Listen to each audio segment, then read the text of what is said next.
इतना बाधा था 370 के कारण, इसको एक फिर सबसे बड़ा प्रॉब्लम था फाइनेंशियल इरेगुलरिटी, इसका माथा खिसका हुआ है कि क्या भगवान जाने। नमस्कार, भारत लाइव देख रहे हैं आप।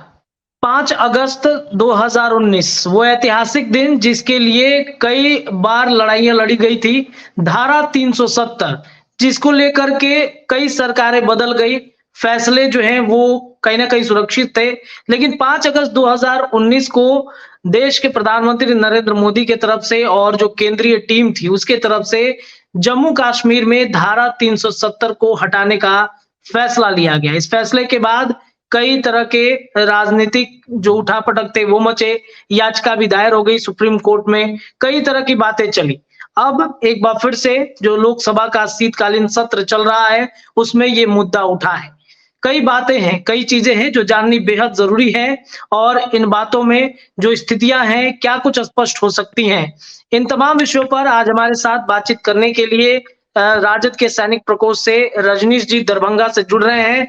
रजनीश जी, बहुत बहुत स्वागत है आपका भारत लाइव पे। नमस्कार रजनीश जी, जो धारा 370 जो 2019 में 5 अगस्त को जो प्रधानमंत्री नरेंद्र मोदी थे, अमित शाह थे, तमाम लोग जो थे उन्होंने हटाने का एक फैसला लिया, लेकिन एक बार फिर से ये मुद्दा लोकसभा में जो अमित शाह थे उन्होंने बयान दिया कि पीओके का हिस्सा जो है हमारा है, भारत का हिस्सा जो है वो पीओके है। इस पर एक बार फिर से राजनीति गर्म हुई। सबसे पहले तो ये हमें बताइए कि धारा 370 जो हटाने का फैसला लिया गया, ये कितना सही है और क्या कुछ फायदे इसके हो सकते हैं?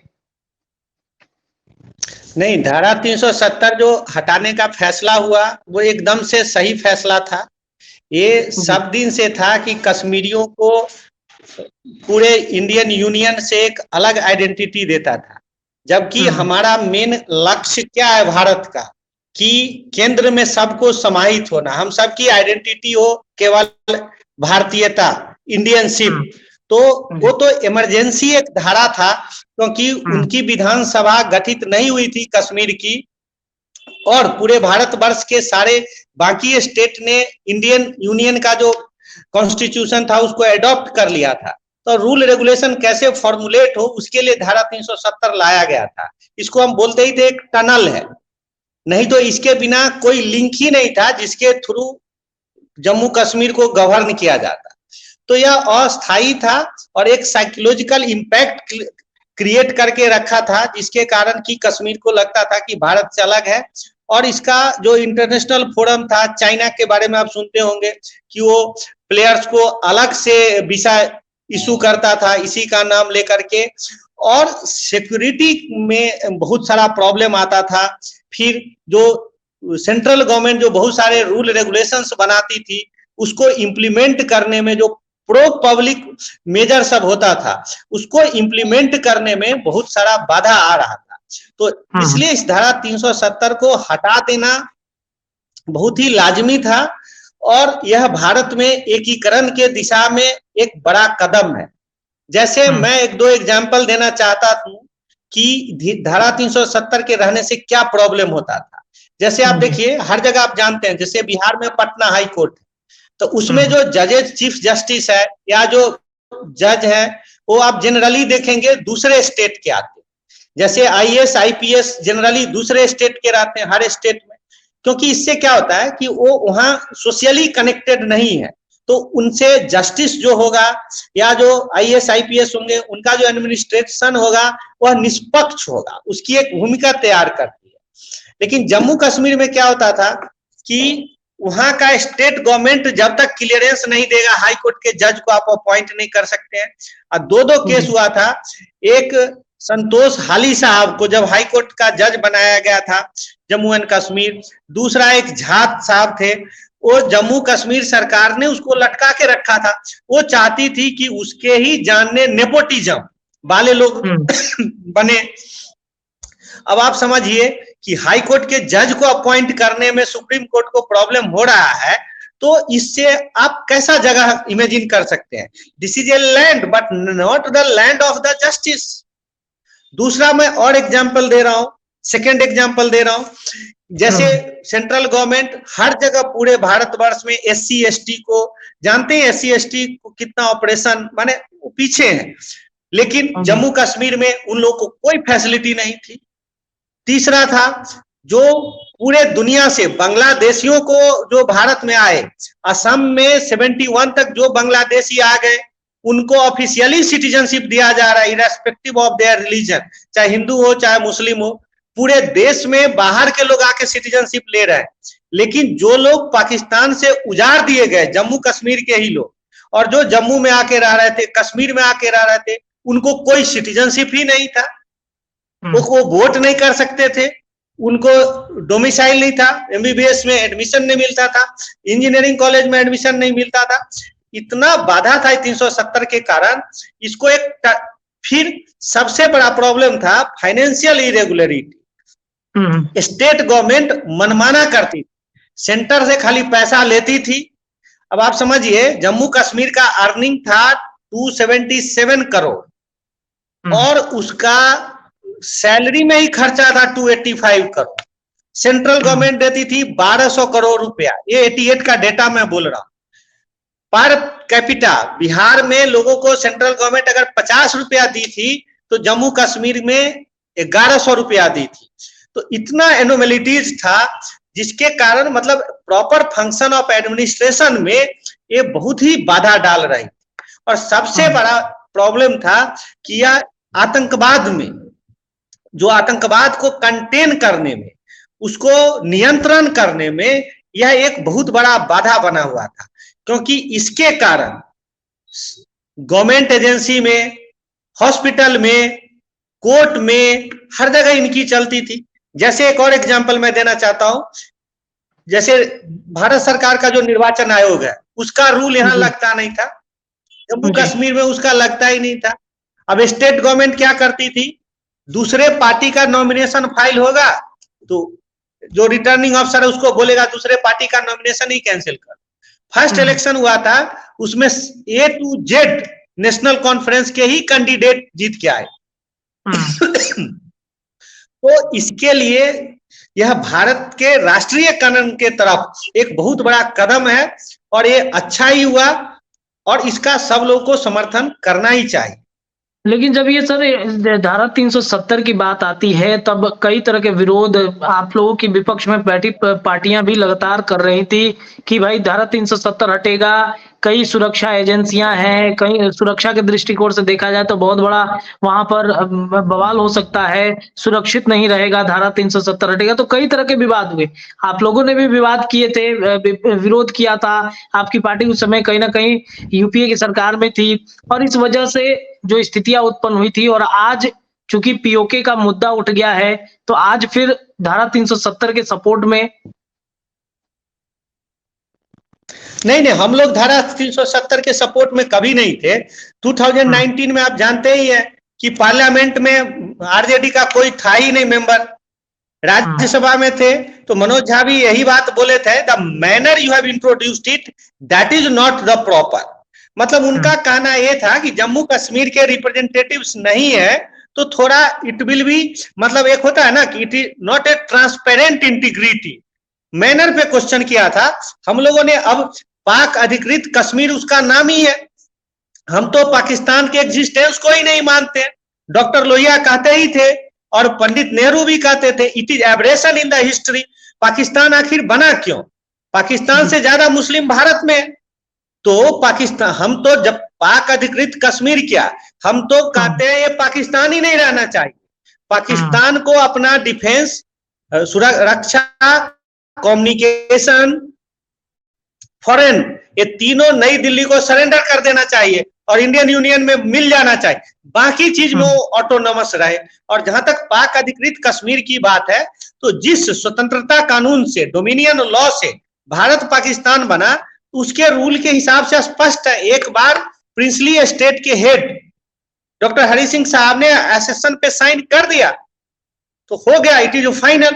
वो तो अंग्रेजों ने और इन लोगों ने मिलके इसको डिस्प्यूटेड बना दिया था। मैं आपको एक बात कह रहा हूं, कोई इधर उधर सुना सुनाया बात नहीं, जो state department Sardar Patel head कर रहे थे, उसके जो सेक्रेटरी थे मेनन साहब, उन्होंने अपने किताब लिखा, उसमें उन्होंने कहा है जब वो इंस्ट्रूमेंट एसेसन पे साइन करके आए जम्मू से लौट के, शाम में मीटिंग हुई, उस मीटिंग में डिफेंस मिनिस्टर सरदार बलवंत सिंह, होम मिनिस्टर सरदार वल्लभ भाई पटेल, पंडित नेहरू और माउंटबेटन सब थे। ये फैसला हो गया कि जम्मू कश्मीर भारत में विलय हो गया है। इसके बाद माउंटबेटन ने काबिल बनते हुए मामले को फंसा दिया, फटाक से अपने आप बोल दिया, लोग सन्न रह गए सुन कि विलय तो हो गया but it is subjected to asserting the mandate of the people, माने लोगों से एक बार इस पर मतदान कराया जाए। ये न शेख अब्दुल्ला का डिमांड था, न कश्मीर के लोगों का डिमांड था, ये ओवर स्मार्ट माउंटबेटन जाके किया। अब वो क्यों किया, एक लंबा हिस्ट्री है उसके पीछे। ऑपरेशन डेटा खेल हुआ था जिसमें गिलगिट के अंग्रेजों ने फंसाया और उनका न्यूक्लियर इंटरेस्ट था जम्मू कश्मीर में, आप उस पर अलग बहस कीजिए, लेकिन कश्मीर मामले को माउंटबेटन के जी सर, एक सवाल सत्यपाल मलिक का है कि सत्यपाल मलिक से जब इंटरव्यू राहुल गांधी अपने चैनल पे ले रहे थे तब उनसे पूछा गया था कि भाई सर ये धारा 370 और जो कश्मीरियों का मुद्दा था उसको हटाया जाना कितना सही था, तो उन्होंने कहा कि बहुत ही दर्दनाक था, काफी स्थितियां उस वक्त तनावपूर्ण थी और बलपूर्वक कहीं ना कहीं ये धारा 370 जो है वो हटवाया गया था। नहीं, सत्यपाल मलिक साहब जो है, मैं भी सुना था कि धारा 370 रहते हुए कितना प्रॉब्लम हो रहा था वो उनको देखना चाहिए था ना। घाटी में हर दिन पत्थरबाजी होती थी, आपने देखा होगा, सुरक्षा एजेंसियों के राइफल तक छीनने की लोग कोशिश करते थे। हर दिन कश्मीरी मुसलमानों का ही मर्डर, मुसलमान ही मुसलमान को मार रहे थे। कश्मीरी पंडितों को उनके घर से, यह दुनिया का सबसे बड़ा एक्सोडस है, उनके घर से उनको मार करके, उनके औरतें और बच्चों को काट करके वहां से पलायन करा दिया गया। इससे दर्दनाक क्या होगा। जो सत्यपाल मलिक साहब है वो अपने पॉलिटिकल गेन के लिए कर रहे, बीजेपी में वो मार्जिनलाइज हो गए, इसलिए नेशनल इंटरेस्ट पर वो ऐसे बात कर रहे। और राहुल गांधी को पता होना चाहिए कि जो 70% धारा 370 के प्रोविजन है उसको तो डाइल्यूट इंदिरा गांधी ने किया। सबसे पहले वहां पे, और ये शास्त्री जी ने सबसे पहले इलेक्शन कमीशन का पावर दिया, फिर सुप्रीम कोर्ट का पावर एक्सटेंड किया, फिर प्रेसिडेंट का पावर एक्सटेंड किया जिसको डिसमिस किया जा सकता है। धीरे धीरे राहुल गांधी तो बिना सोचे समझे बोलते रहते हैं। और एक कपिल सिब्बल है जिसका माथा खिसका हुआ है कि क्या भगवान जाने, जितना देशद्रोहियों का वकील केस लड़ना है सारा सिब्बल ही जाता है लड़ने, चाहे वो मैनर पे क्वेश्चन किया था हम लोगों ने। अब पाक अधिकृत कश्मीर उसका नाम ही है, हम तो पाकिस्तान के एग्जिस्टेंस को ही नहीं मानते। डॉक्टर लोहिया कहते ही थे और पंडित नेहरू भी कहते थे, it is aberration in the history. Pakistan आखिर बना क्यों, पाकिस्तान से ज्यादा मुस्लिम भारत में। तो पाकिस्तान, हम तो जब पाक अधिकृत कश्मीर क्या, हम तो कहते हैं ये पाकिस्तान ही नहीं रहना चाहिए। पाकिस्तान को अपना डिफेंस, सुरक्षा, कम्युनिकेशन, फॉरेन, ये तीनों नई दिल्ली को सरेंडर कर देना चाहिए और इंडियन यूनियन में मिल जाना चाहिए, बाकी चीज में वो ऑटोनोमस रहे। और जहां तक पाक अधिकृत कश्मीर की बात है, तो जिस स्वतंत्रता कानून से, डोमिनियन लॉ से भारत पाकिस्तान बना, उसके रूल के हिसाब से स्पष्ट है। एक बार प्रिंसली स्टेट के हेड डॉक्टर हरि सिंह साहब ने एसेशन पे साइन कर दिया तो हो गया, इट इज फाइनल। वो तो अंग्रेजों ने और इन लोगों ने मिलकर इसको डिस्प्यूटेड बना दिया था। मैं आपको एक बात कह रहा हूं, कोई इधर उधर सुना सुनाया बात नहीं। जो स्टेट डिपार्टमेंट सरदार पैसिव थी, इवन वो बलूचिस्तान के मर्जर को नहीं इंदिरा जी मानती थी। जब बांग्लादेश क्राइसिस चल रहा था तो उनमें इतना गट्स था कि जॉन एफ कैनेडी को सामने में बोली थी, अमेरिकन प्रेसिडेंट को, कैनेडी का सॉरी निक्सन को, कि बलूचिस्तान का तो पाकिस्तान में मर्जर होना ही नहीं चाहिए था। और कश्मीर में तो इससे क्या हुआ, पत्थरबाजी बंद हो गया, सुरक्षा एजेंसियों को पावर हो गया है कि अब 50 किलोमीटर 60 किलोमीटर अंदर में सर्च कर सकते हैं, जो पूरे देश में लागू है। एनआईए रेड कर सकती है, जो ईडी है, जो फाइनेंशियल एजेंसियां हैं। मैनर पे क्वेश्चन किया था हम लोगों ने। अब पाक अधिकृत कश्मीर उसका नाम ही है, हम तो पाकिस्तान के एग्जिस्टेंस को ही नहीं मानते। डॉक्टर लोहिया कहते ही थे और पंडित नेहरू भी कहते थे it is aberration in the history. Pakistan आखिर बना क्यों? पाकिस्तान से ज्यादा मुस्लिम भारत में। तो पाकिस्तान, हम तो जब पाक अधिकृत कश्मीर क्या, हम तो कहते हैं ये पाकिस्तान ही नहीं रहना चाहिए। पाकिस्तान को अपना डिफेंस, रक्षा, कम्युनिकेशन, फॉरेन, ये तीनों नई दिल्ली को सरेंडर कर देना चाहिए और इंडियन यूनियन में मिल जाना चाहिए। बाकी चीज में वो ऑटोनोमस रहे। और जहां तक पाक अधिकृत कश्मीर की बात है, तो जिस स्वतंत्रता कानून से, डोमिनियन लॉ से भारत पाकिस्तान बना, उसके रूल के हिसाब से स्पष्ट है। एक बार प्रिंसली स्टेट के हेड डॉक्टर हरि सिंह साहब ने एसेशन पे साइन कर दिया तो हो गया, इट इज फाइनल। वो तो अंग्रेजों ने और इन लोगों ने मिलकर इसको डिस्प्यूटेड बना दिया था।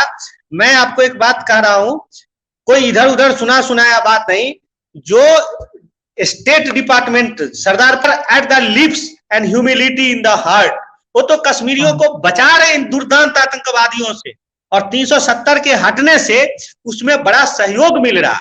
ये नेता जो मोटा माल बना रहे थे फ्री में, इनको खराब लगा। एक पीओके का जो मुद्दा उठा है कि पीओके अब जल्द ही भारत का वो हिस्सा है तो भारत में ही शामिल हो जाएगा, इस मुद्दे पर सर अंतिम प्रश्न रहेगा, इस मुद्दे पर क्या राय है सर आपकी? पाक अधिकृत कश्मीर में देखिए, एक है मुजफ्फराबाद डिस्ट्रिक्ट, माने आप जो देखिएगा जम्मू कश्मीर का निकला हुआ, ऊपर का पार्ट है गिलगिट और एक है चित्राल। अब उसमें जो पाक अधिकृत कश्मीर है बाय रूल तो भारत का ही है, लेकिन जब भारत इस पर निगोशिएट करना चाहता है तो भारत एक तरफ से कहता है कि इसको पैकेज डील में सॉल्व करो। पैकेज डील क्या है कि मुजफ्फराबाद पूरा, माने उसमें पंजाबी मुसलमान ज्यादा है, तो अगर मुजफ्फराबाद डिस्ट्रिक्ट पाकिस्तान को भारत रखे हुए वो देता है, तो गिलगिट जो है, गिलगिट का पाकिस्तान से कभी कोई रहा ही नहीं उतना। वो हरि सिंह के बाबा, हरि सिंह वहां के, जिनके समय ऐसा हुआ कि गुलाब सिंह ने अपने तलवार के बल पे गिलगिट बल्टिस्तान, ये जो हरि सिंह को जो राज मिला वो फ्री में नहीं मिला है। उसका बाबा गुलाब सिंह ने लड़ाई में महाराजा रंजीत सिंह के तरफ से लड़ते हुए जान पर खेल के गिलगिट बल्टिस्तान, चित्राल, बाद में अंग्रेजों ने भी उसको शामिल किया, उसको भारत में मिलाया था। तो गिलगिट बल्टिस्तान को तो धोखे से पाकिस्तान रखे हुए। तो अगर इस पर एक कंप्रोमाइज हो कि जो बगल का इलाका है मुजफ्फराबाद, अगर भारत उसको देता है तो पाकिस्तान उसको इंटरनेशनल बाउंड्री माने, और गिलगिट का जो एरिया है वो भारत को दे, जिससे कि सिंधु नदी पर भारत एक पुल बनाए सिमसाल पास होते हुए, और डायरेक्ट भारत को सेंट्रल एशिया में पहुंच मिलेगा। लेकिन पाकिस्तान ये भाषी नहीं करना चाहता। वो कहता है क्या, मुस्लिम इलाका है तो मुजफ्फराबाद मेरा है, मुस्लिम इलाका, वो तो जम्मू में रियासी भी कहता है मुझे मिलना चाहिए। अगर 1 करोड़ मुसलमान का इलाका होने के कारण अगर वो पाकिस्तान का कश्मीर 3 डिस्ट्रिक्ट, भारत में जो 13 करोड़ मुसलमान क्यों रहते हैं भाई? हम तो इसीलिए बोल रहे हैं ना, पाक अधिकृत कश्मीर हो, पूरे कश्मीर पर पाकिस्तान का कोई स्टेक नहीं है। बस भारत सरकार से संधि कर ले और जो उसको जरूरत लायक मुजफ्फराबाद डिस्ट्रिक्ट का थोड़ा दे, लेकिन वो चित्राल, जिसको आजकल नहीं खैबर पख्तूनख्वा कहते हैं, चित्राल, गिलगिट बल्टिस्तान, ये इलाका भारत सरकार को सौंपे। और जो चीन को उसने सक्षम वैली दे दिया है वो भी गैर कानूनी है। तो पाक अधिकृत कश्मीर तो भारत का है, पाकिस्तान का तो उसमें कोई स्टेक ही नहीं। जी, पाकिस्तान का स्टेक नहीं है। जो दिल्ली की गद्दी पर बैठा है वही भारत उसका है। ये तो भारत का सरकार, जिस दिन कोई समुद्रगुप्त, पृथ्वीराज चौहान ऐसा आदमी वहां बैठेगा, वो पाकिस्तान को भी, इंदिरा गांधी ऐसे लोग बैठेगा, वो भारत पाकिस्तान को ही भारत में मिला देगा। अब पोक तोक तो दूर की बात।